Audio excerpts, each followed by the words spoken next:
Now आज की इस वीडियो से हम विजन आईएएस की जो मंथली मैगजीन है करंट अफेयर्स की उसको स्टार्ट करेंगे।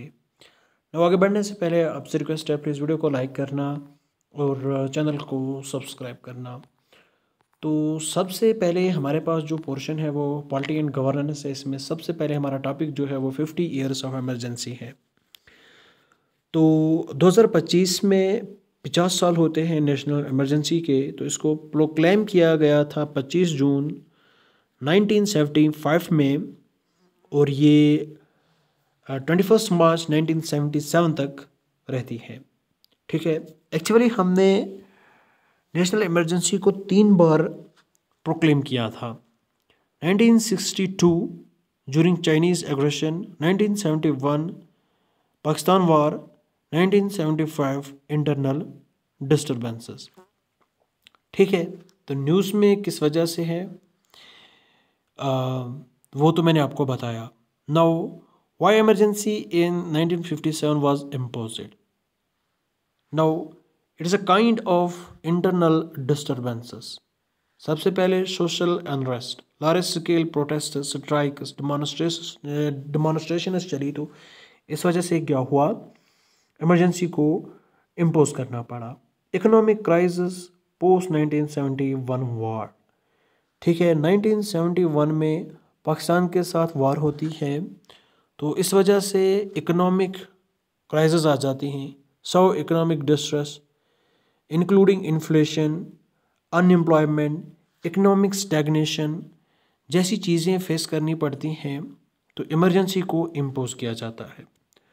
Political factors, Allahabad high court जो है वो इंदिरा गांधी के इलेक्शन को इनवैलिड करार देता है in the case of state of UP versus Raj Narayan.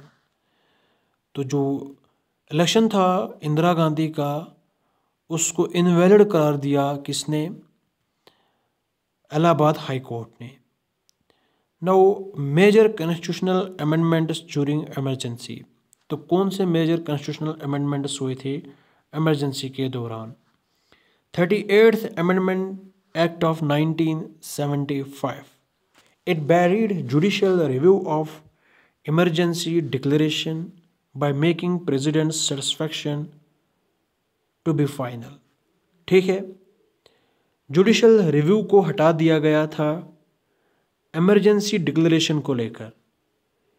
President का जो सेटिस्फेक्शन होगा वो इसको लेकर फाइनल होगा अंडर आर्टिकल 352, 356 एंड 360।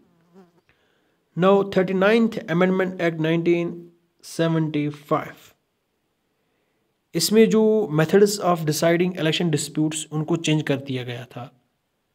किस किस के इलेक्शन को लेकर, related to the president election, vice president, prime minister and speaker election. ठीक है, तो डिस्प्यूट्स को कौन डिसाइड करेगा, वो authority as may be determined by parliament. वो अथॉरिटी डिसाइड करेगी जिसको पार्लियामेंट डिटरमाइन करेगा। ठीक है, 42nd amendment 1976, it gave the primacy to directive principles of our fundamental rights under article 31C। ठीक है, नाउ आर्टिकल 32A को इंट्रोड्यूस कर दिया गया। ठीक, and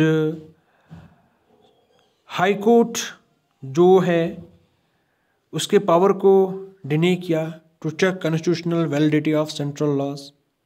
article 131A and 226A इसके थ्रू। ठीक है, जो लोकसभा की टर्म थी नॉर्मली वो 5 ईयर्स होती है, उसको 5 से लेकर 6 ईयर कर दिया। ठीक है, and civil liberties and fundamental rights को सस्पेंड कर दिया during emergency. Mass arrests occur under laws like MISA. ठीक है, मास अरेस्ट्स किया लोगों को। ठीक, now post emergency reforms, Shah commission को एस्टेब्लिश किया मई 1977 में to probe abuse like sterilisation, government employees forcibly retired censorship of courts and parliament etc. कौन कौन सी चेंजेस लाई गई थी after internal emergency through 44th amendment act 1978? यहाँ पे कौन कौन सी चेंज लाई गई थी इंटरनल इमरजेंसी के दौरान? थ्रू 44th कॉन्स्टिट्यूशनल अमेंडमेंट आया था 1978 में, 3 साल बाद आया था ये, ठीक है। 1975 में नेशनल इमरजेंसी को प्रोक्लेम किया और 1978 में 44th कॉन्स्टिट्यूशनल अमेंडमेंट एक्ट आया। चेंजेस अंडर आर्टिकल 352, ठीक है। तो इंटरनल डिस्टर्बेंसेस को हटाकर आर्मी रिबेलियन बना दिया गया, ठीक है तो सेम ही है, लेकिन वर्ड इंटरनल डिस्टर्बेंसेस को हटाकर आर्मी रिबेलियन वर्ड यूज़ किया ताकि फर्दर जो मिसयूज़ है on the grounds of internal disturbances उसको प्रिवेंट किया जाए। नो एक सेफगार्ड यहाँ पे ऐड किया कि यूनियन कैबिनेट जो है वो प्रेसिडेंट के साथ कम्युनिकेट करेगा, लेकिन वो इन रिटर्न में कम्युनिकेट करेगा। नाउ पार्लियामेंट जो है उसका अप्रूवल जो है वो मैंडेटरी है with in a month by special majority for emergency proclamation. Fundamental rights को लेकर अगर हम बात करें, आर्टिकल 359 के जो स्कोप है इस पर रिस्ट्रिक्शंस लगा दी। Right to protection in respect of conviction for offences, article 20 और आर्टिकल 21 जो है ये इन्फोर्सेबल रहेगा ड्यूरिंग इमरजेंसी, ठीक है। राइट टू प्रॉपर्टी को हटाकर, ये एक फंडामेंटल राइट था, इसको हटाकर कॉन्स्टिट्यूशनल राइट बना दिया आर्टिकल 300A के under. Now removal of article 257A, it allowed government to deploy. Government क्या कर सकती है? गवर्नमेंट डिप्लॉय कर सकती है किसी भी आर्मीड फोर्सेस ऑफ यूनियन को। Government can deploy any armed forces of union to any other forces to deal with any grave situation of law and order in state. यानी कि जो यूनियन आर्मड फोर्सेस हैं उनको किसी भी state में deploy किया जा सकता है लॉ एंड ऑर्डर को मेंटेन रखने में। टर्म जो लोकसभा की थी उसको 6 साल कर दिया गया था, लेकिन वापस फिर 5 साल कर दिया गया था बाय अमेंडिंग आर्टिकल 83 एंड 172, ठीक है। जुडिशल रिव्यू को रेस्टोर कर दिया गया था regarding national emergency to review election disputes concerning president and vice president. तो कंक्लूजन में आप क्या भी लिख सकते हो जो आपको अच्छा लगे, ठीक है। यहाँ पे ऑलवेज रिस्क रहती है in the name of national interest and stability को लेकर। गवर्नमेंट जो है वो कभी भी पावर का मिसयूज़ कर सकती है, ठीक है, किस बहाने? नेशनल इंटरेस्ट और स्टेबिलिटी के बहाने से, ठीक। नाउ नेशनल इमरजेंसी के बारे में जानते हैं। आर्टिकल 352 ग्राउंड्स के कौन कौन से हैं? वार, एक्सटर्नल एग्रेशन और आर्मड रिबेलियन। इस बेसिस पे, इन ग्राउंड्स पे हम क्या कर सकते हैं? नेशनल इमरजेंसी को प्रोक्लेम कर सकते हैं।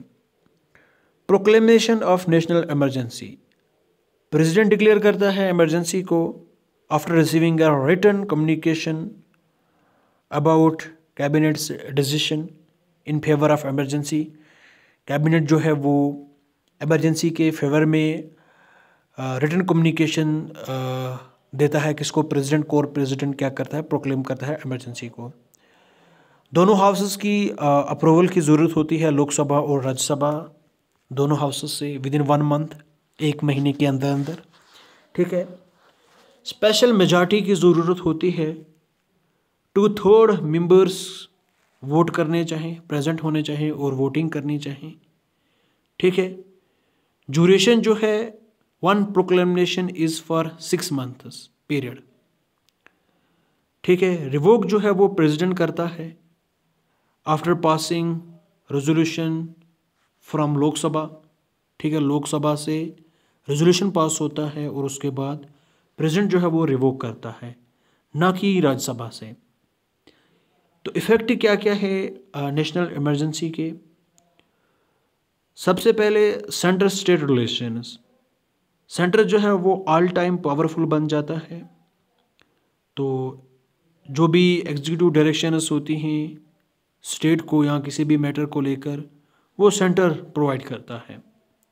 अंडर आर्टिकल 250 की अगर हम बात करें तो सेंटर जो है, पार्लियामेंट जो है वो स्टेट लिस्ट में जो भी सब्जेक्ट्स हैं उस पर कानून बनाता है। प्रेसिडेंट जो है वो रेवेन्यू डिस्ट्रीब्यूशन जो भी चीज़ें हैं उनको मॉडिफाई करता है बिटवीन सेंटर एंड स्टेट। तो लोकसभा और स्टेट लेजिस्लेटिव असेंबली जो है इसकी लाइफ पे क्या असर पड़ता है? जो लाइफ है लोकसभा की उसको एक्सटेंड किया जाता है 1 साल के लिए। ठीक है, नाउ ऑन फंडामेंटल राइट्स की अगर हम बात करें, आर्टिकल 358 जो भी राइट्स आर्टिकल 19 के अंडर आते हैं ऑटोमेटिकली सस्पेंड हो जाते हैं इमरजेंसी के दौरान। ठीक है, जब इमरजेंसी इम्पोज हो due to war, external aggression, तो उस वजह से क्या होता है, आर्टिकल 19 जो है वो ऑटोमेटिकली सस्पेंड हो जाता है। नाउ अंडर आर्टिकल 359 बाकी जो फंडामेंटल राइट्स हैं वो भी सस्पेंड हो जाते हैं प्रेसिडेंट की ऑर्डर से, लेकिन आर्टिकल 20 और 21 जो है ये सस्पेंड नहीं होता। ठीक है, नाउ द नेक्स्ट टॉपिक